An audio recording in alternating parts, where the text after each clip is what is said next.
Social media is not real work. What do I mean by that? What do I mean by such a controversial, trolling, ignorant title? In 2014, in the year where you can go to an employment website and you can actually choose from a drop-down menu, social media manager, that is how far it has become accepted as a job title. What kind of ignorant jackass am I to be saying that social media is not real work? I want to talk about this a little bit. And this rant started a long time ago. Not with me, but actually with my friend Jake. He has a recording studio in Midtown Manhattan, and before he had his own studio, he used to record at others. And one of the things that used to drive him nuts, drive him absolutely crazy, is when he would see this rap group online, and they'd be blowing up Twitter and Facebook and Instagram and their Google Plus, and they'd be on the hip-hop forums, they'd be on all these different forums saying, yeah, we taking over the hip-hop scene, yeah, man, we doing these shows, we dropping these tracks, we drinking Bacardi in the club, we own New York, yeah, they'd be going on and on, be groups of 4 or 5 people that would be going on and on about this, and he would, he would follow this on occasion, he followed indie hip-hop, and then the day would come a couple of months later when he'd finally get to meet these people because they'd come to his studio to record their album. They would come there and they would beg, I mean beg and plead to not have to deal with the 3-hour minimum. They would beg for a 1-hour session, and he would agree to it. He's smarter than that now. He knows better than that now, but back then we were all learning, we were all new to the business. So he would take this 1-hour session at $50 an hour. At the end of the session, he would ask for the $50, and between the 5 of them, they'd be going through their pants, they'd be going through their wallets, they'd be going past their blunt wrappers and their empty bags of weed and their quarters, trying to, as best as they can, between 5 people to find $50. And this would irritate him to no end. And the cool thing about Jake is he would kind of stare at you if you were doing something stupid like your dad, like this, and he would just be staring at them like. And by about 3 or 4 minutes passed, and they're just kind of looking at him with a shrug, he would go, so you're saying that between 5 of you, you cannot come up with $50. Between each of you cannot each of you come up with $10 a piece. You're talking on the internet about you driving around in nice cars, you riding around and getting it, you going to all these clubs, you drinking Bacardi, you having sex with hot, rich women, and all this other bullshit. And you're saying you can't afford $50 for your 1-hour studio session? And if they looked at him with the wrong look, he would take their session file DVD, throw it into the lobby, and say, get the fuck out of my studio. And the cool thing about Jake is he wouldn't do that just now because he's successful. Even when he really, really needed that money, even when he really needed to build a reputation for himself, he still did that. He didn't put up with bullshit. And that was inspirational for me when I was building my business policies around the same time. I kind of based a little bit of it off of his. I based it on the fact that if somebody didn't have money or was fucking him around, that he would just toss them out, even if he really, really needed that money. Now, and going on, a lot of that happens in the startup world, a lot of that happens in the tech world, a lot of that happens even in the repair community. And I saw it at CTIA. Don't get me wrong, I met a lot of cool people at CTIA. But then I'd also meet these people that were just going on and on about how, yeah, you got to see this, man. We got 500 new followers on Instagram off of this picture alone. And we got, this blog picked us up and talked about our product. And we got 150,000 YouTube views now on this product. You got to check it out. And I would be the dick. I'm the asshole. I'm the douchebag. I'm always the douchebag because I asked the question that everybody else should be asking. How much of this product have you actually sold? How many iPhones did you actually fix last week? What real work did you do? Out of all the time that you spent on social media, how is that translated into profit? Because another thing that Jake says in one of his albums, and I really should know the name of it since we're good friends, is, can I take it to the deli and cash it in for a sandwich? This is kind of a metaphor to the idea that people will always try to pay you in something that is not real money. They'll try to pay you in exposure. They'll try to pay you in favors. They'll try to pay you in future promises, but they'll never pay you in money. And the same thing is true when you're doing work for yourself. People will do this real work and tell themselves how they're getting exposure, how all these things are going great, but at the end of the day, can you take what you did to the deli and cash it in for a sandwich? This is my microscope. If I work under my microscope with my soldering iron on this board for an hour, I will get $325. I could take that to the deli and cash it in for over a month's worth of sandwiches, maybe almost a year worth of sandwiches. When I do real work, I make real money. That's a very, very basic, simple concept. And it really drives me nuts when I hear people saying, yeah, I'm working 8 hours a day, I'm working 12 hours a day, I'm working 16 hours a day, when you ain't really working 16 hours a day, you're just fucking around on the internet and calling it work. And one of the things that I always say you need to do is be honest with yourself about what you're doing. And I think the reason a lot of people get really tied up with this crap that's not real work is because we have to feel like we're working all the time. We really get to a point where you have to feel like we're working all the time.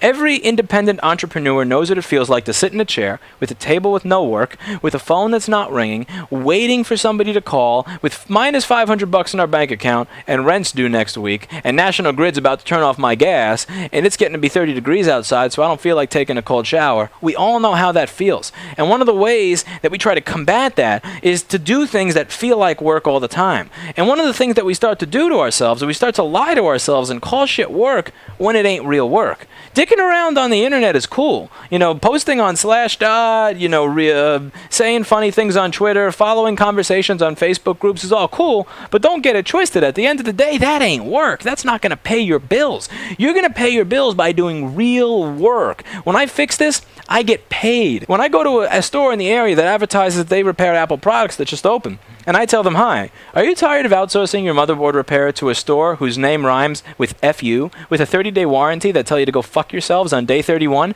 that have a timer built into every board that makes it die on day 32? We'll fix it. Here's our price list. Here's some of our work. I'd be more than happy to work with you and set up an account. Do you want to work with us? That's real work. Because when I do that and I choose my targets and I choose my audience carefully, I know that there's a damn good chance of me actually getting some return on that investment. But when you go on Twitter and you spend all day finding links to funny little articles and posting them, that's dicking around on the internet. You can call it work all you want, but when you go to Engadget and you copy and paste one of their articles and you paste it and put a little funny byline right next to it, that's dicking around on the internet. That's not work. You can't tell me that's work. And if you are not producing money off of what you do, if you are not selling products, selling services, getting clients, you ain't doing work. And frankly, too many people tell me that I work 8 hours a day, I work 12 hours a day, I work 16 hours a day, I work 20 hours a day, I work 36 hours a day. I have an MIB day, man. I don't even have 24-hour days. I have 36-hour days just so I can work the whole thing. They're just kind of pissing me off because when I ask them what they do, a good 90% of that is just sitting around and dicking around on the internet. And if they were to sit in my chair, if they were to sit in my text chair or my secretary's chair for even 3 hours, they'd probably have a damn heart attack over what I call work that they are not doing. See, the people that I employ, when you're fixing 30 tickets a day, when you take 650 phone calls a day, that's work. When you fix 30 laptops in a day, that's work. When you fix 8 motherboards in a day, that's work. When you visit 8 separate places and get them to do business with you inside 2 days, that's work. When you sit on Twitter and you repost links to content that other people have already posted, that's not work. That's not work. You can't tell me that's work, and you can't tell me that's stressful either. And that's another thing that's really getting to me here. I'm reading these articles, and I'm seeing this stuff posted on the internet where people are going on and on and on about the difficulty, about how social media management can actually cause a blackout in your real life, how it can start to blend the lines where you don't even know when you're working anymore because it's just so hard to come up with content, to post, and to steal links from other sites and to post it on your Twitter. It's just so hard and unfair. And one of the reasons that I think that this is just complete and utter fucking horse crap, above all else, is the fact that this channel, while not being famous, while not being a crazy, while not being amazing, it's got over 1,600 subscribers. I'm at a point where if I go to CTIA, I have people recognizing me that I have never met. Like, this channel is to the point where when I go to a trade show or an industry event, people actually know who I am and I don't know them. And this channel was done on spare time. You see, I actually do real work for those 6 to 8 to 12 hours a day. I'm sitting in this chair doing real actual work, staring into a microscope like a little slave, and soldering away like a little slave, and going out there and visiting other shops and managing my store. And then when 1 or 2 or 3 in the morning rolls around, then I make the time to do a video. Then I make the time to make a Twitter post. Then I make the time to write a blog on the train. And this all came about from my spare time. So when I read about how people who have when I read that people are having issues with their social media, again, if you're the guy who works at Time Warner, if you're the guy who works at Time Warner and actually replies to everybody every time I say Time Warner sucks, fuck this, my internet's down, this video is not for you. What you're doing is real work. You have thousands upon thousands of people who hate you, who are messaging you every day. I get that. But when you're one of these people that's pretty much posting the exact same amount of content that I am, and you get paid to do this for 30 to 50 hours a week, and that's all you do. Like, you don't answer the phone for angry customers. Like, you're not trying to, debate. You're not disputing fines from New York State or the IRS. When you're not fixing boards in between people coming in and yelling at you, in between doing data recoveries, in between managing employees. Don't you tell me that this shit's hard. Don't you tell me that this is like something don't you tell me that this is some kind of terrible slaving away job where, it's just so hard you have no idea, where you can actually get burned out from it. Are you fucking kidding me? Seriously. Again, I don't want to be one of those old people that says, young kids don't know what work is, but I want to take some of the people that wrote these articles and actually have them sit in these chairs every day and feel what real work is like, and feel what it's like to do a job where you actually have to produce a specific result, and if you don't produce that specific result, you're gone. And that's the thing, and the other thing about internet marketing that kills me. Again, I'm not saying that internet marketing isn't hard, but what I'm saying is, this is, in the technology field, this is either do or don't. This either turns on and has video or it doesn't. This either charges the battery or it doesn't. When it comes to social media, what are the metrics? Most companies don't have metrics like, we need this many likes inside of a day. We need this many follows inside of an hour. No, they don't. They simply want to see that the account is active and that you're posting content. So you can really BS your way through a lot of it. I mean, a lot of it. You can just make crap up. You can link to other shit. You can come up with whatever comes into your head, and it's just cool. If I come up with a theory that just comes up into my head as to why this should work again, and I apply it to this board and it don't work again, it don't matter. I'm not getting paid at the end of the day. And one of the other things, the last things that I should have mentioned first, because it's one of the most important points here, is that social media, one of the points that I should have mentioned in the beginning, because in my opinion it's the most important, is that when social media becomes a profession, it adds to the noise of the internet. You have a lot of people, saying, oh, you need a social media profile in order to get by. You need a social media profile or else your business is not going to expand. It's not going to go places. And this is really kind of a crock of horseshit. This is a big pile of crap that gets sold to a lot of new small business owners. So what do a lot of the new small business owners do? They say, well, gee, I do work. I mean, again, real work, like cooking. Like, if you're a chef, you're doing this for 17 hours a day. If you're a construction person, you're building 17 hours a day. I mean, real work. They're too busy doing real work to focus on their social media. So what do? They hire somebody else to do it. But somebody who's just starting out, they're not going to afford somebody just like them to write about this crap. So let's just take Logic Board Repair as an example.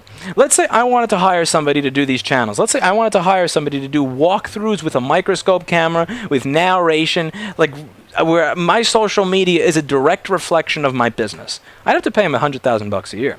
I'd have to pay him $100,000 a year, because the reality is, people who are willing to do social media, they're very often willing to work for something like $20,000 a year.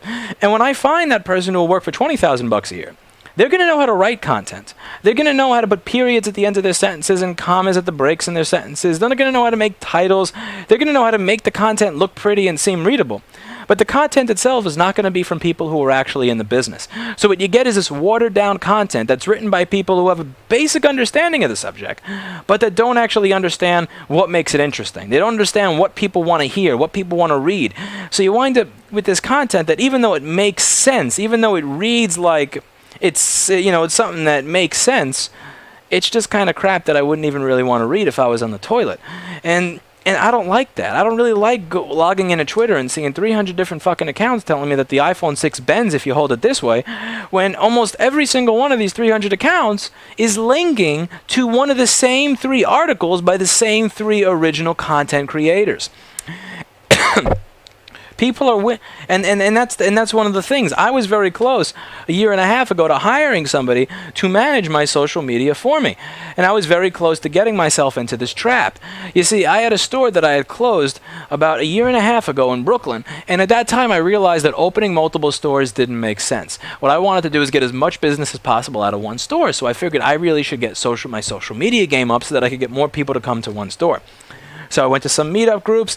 I found some people. Some of them found my content offensive. Some of them wanted to write for it, but they didn't really understand where I was going. I met somebody else who seemed like they would have been a good fit. Invited herself back to my hotel room. Had a fun time, but Yeah, didn't wind up doing much social media. I'm not getting into that on a public YouTube channel, by the way. So you can just fucking forget about it if you think you're getting any information out of me there. But yeah, point is, all of those things, they didn't really work out the way I wanted. And I'm actually glad that it didn't, because if it did work out the way I wanted, I'd have people working for me. I'd have men or women working for me that were able to write, that knew how to write, that knew something about my business. But you wouldn't be watching it like you would these other videos. I wouldn't be doing these videos where I'm showing you, hey, this motherboard doesn't charge. Here's how you make it charge. Here are the typical faults. I wouldn't be producing original content. And I feel like the reason people come here, I feel like the reason this channel has over 1,600 subscribers when I have done absolutely jack shit to promote it, is because I'm producing content that is from the heart. It's because I'm producing original content. I'm not linking to other people's content. I'm not saying, well, gee, I got to write 2 blog posts a week. What can I come up with today just so I could show my boss that I typed something? I'm coming up with content that's relevant to my business. I'm coming up with content that may be relevant to your business. And that's the kind of social media that I like reading, but that's the type of social media that I very often don't see done ever since social media became a job, ever since it became work.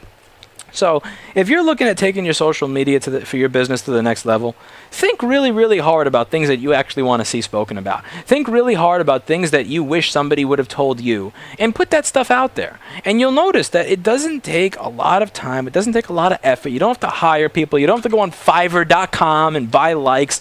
You don't have to have these stupid fucking giveaways where you're wasting $500 or $1,000 a month giving away shit just to get people to like you. And by the way, if you do social media, never give something away to get a like. Never ever do that. Do not be the kid in the schoolyard. Do not be the kid in the schoolyard who would let other kids use his Game Boy so that the bullies would like him. Don't do that. It wasn't respected it wasn't respected when you were a kid. It ain't respected as you're an adult. Those people are going to forget about your page, and they're going to forget about you. They're going to forget that you exist the second they get their free shit. And let me tell you something about free giveaways. It doesn't matter that it's free. They're going to complain anyway. If you send out a set of tweezers that doesn't that picks up a 0402 package but not a 0201 package, and that's a $40 set of tweezers that got given away for free in exchange for a Facebook like, you are going to get people saying, I was going to like your page, but now I'm going to unlike it because these don't work. I've seen it happen. I've been there. I've done that. I watched other businesses do it. It don't work. Don't do it. Don't pay for likes.